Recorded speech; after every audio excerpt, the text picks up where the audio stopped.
कि राजस्थान के किस लोक देवी के मंदिर में सफेद चूहे के दर्शन शुभ माने जाते हैं? इस प्रश्न का जो सही और सटीक आंसर है वो क्या है? करणी माता। क्या है? करणी माता। तो करणी माता की बात करने से पहले मैं अपने पहले वाले ऑप्शन की थोड़ी सी झलक आपको बता देता हूं।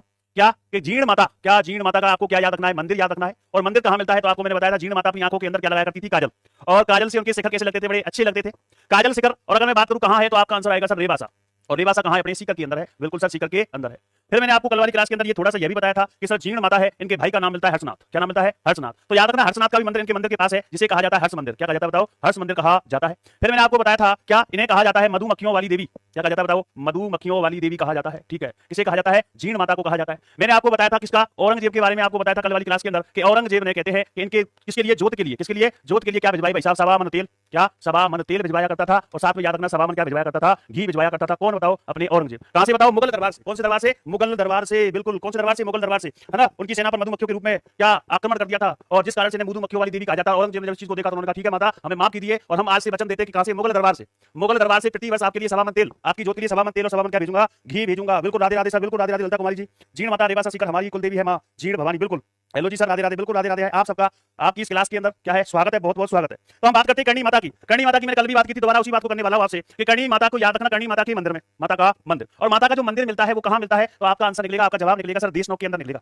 कहां? देशनोक। और देशनोक कहां है? अपने बीकानेर के अंदर है। ठीक है सर, कहां है? बीकानेर के अंदर है। फिर मैंने बताया था मंदिर का निर्माण कार्य प्रारंभ, निर्माण कार्य प्रारंभ किसने करवाया था? तो बीकानेर के व्यक्ति हुए शासक हुए जिनका नाम मिलता है राव जेठसी। क्या नाम मिलता है? राव जेठसी मिलता है। लेकिन अगर पूछा जाए निर्माण कार्य पूर्ण किसने करवाया था तो आपका आंसर निकलेगा सर सूरत सिंह। कौन थे बीकानेर के शासक हुए जिनका नाम मिलता है? सूरत सिंह मिलता है। मंदिर के अंदर आपको याद रखनी है क्या क्या? तो याद रखना क्या मिलते हैं? सफेद चूहे मिलते हैं।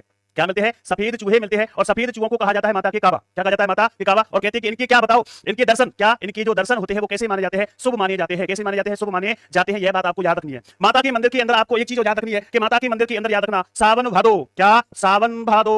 सावन भादो क्या? दो कढ़ाई मिलती है। क्या मिलती है बताओ? माता के मंदिर में सावन भादो नाम की दो कढ़ाई मिलती है। किस माता के मंदिर में? आपकी करणी माता के मंदिर में। और उनके जो मंदिर के अंदर क्या मिलते हैं? सफेद चूहे मिलते हैं। उन्हें क्या कहते हैं? काबा कहा जाता है। और इन काबों के क्या माने जाते हैं? दर्शन कैसे माने जाते हैं? शुभ माने जाते हैं। बिल्कुल, बहुत बढ़िया। हाँ बिल्कुल बिल्कुल, क्या मिलती है? सावन भादो नामक कढ़ाई मिलती है। किसके मंदिर में मिलती है? आपके करणी माता के मंदिर में। राधे राधे सर जाटी जी, बिल्कुल आपका स्वागत है क्लास के अंदर, ऐसी बने रहे हमारे साथ में। तो कढ़ाइयां कहां मिलती है अपनी? तो आप कहोगे सर करणी माता के मंदिर के अंदर मिलती है। बिल्कुल मिलती है। ठीक है ठीक है ठीक है। करणी माता ने याद रखना, करणी माता ने ही यह क्या बसाया था? कस्बा बसाया था।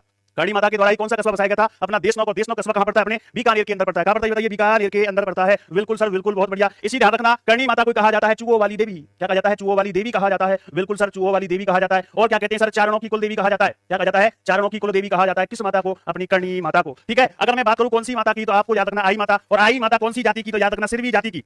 कौन सी जाति की? सिरवी जाति की। क्या है बताओ? आराध्य देवी है। कौन सी देवी की? तो सिरवी जाति की आराध्य देवी है। सही है, ठीक है। इन्होंने कौन सा पंथ चलाया था? आई पंथ चलाया था। और आई पंथ को एक नाम से और जाना जाता है, उसे कहते हैं डोरा पंथ। क्या कहते हैं बताओ? डोरा पंथ कहते हैं। आई माता का मंदिर कहां मिलता है? बिलाड़ा के अंदर मिलता है। और बिलाड़ा